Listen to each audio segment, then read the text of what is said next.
So we have a long tradition of many religious practices that have been passed down to us from generation to generation, but sometimes get lost. How do we recapture those, and how do we bring those into a retreat setting?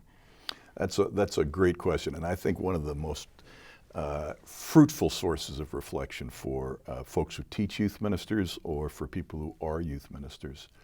And it means not just recapturing the form of a practice, but some deep reflection on why the practice had that form and what was it about that form that was transformative. Because we can parrot old litanies and we can replicate old traditions without leaning into where the spiritual power came from and where the transformation came from. And there's a great example that's been the subject of a lot of reflection and writing, which is the practices of pilgrimage.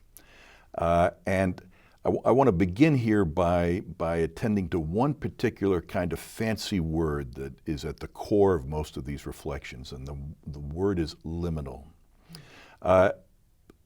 A fellow who was more or less a father of social psychology, Arnold de Genep in the 19th century, was studying the transformative power of rites of passage.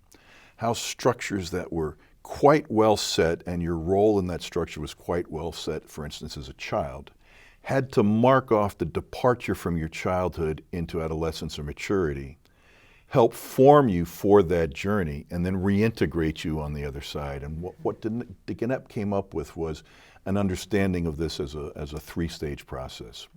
A pre-liminal stage that was marking off the time of departure from your old role or status in the society. A liminal experience, which was part of these initiation rites, where everything was kind of broken apart and put back together in new form, and then reintegrating this transformed child who is now being accepted and integrated as an adult into the community.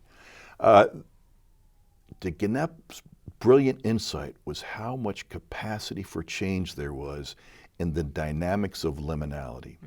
And the limne, the liminal word he picked came from or borrowed from the Latin word for a door jamb, the limne. So basically what he was working from was, we all know what it's like to be in a room. We habituate to being in that room. We're comfortable in that room. We get settled in that room.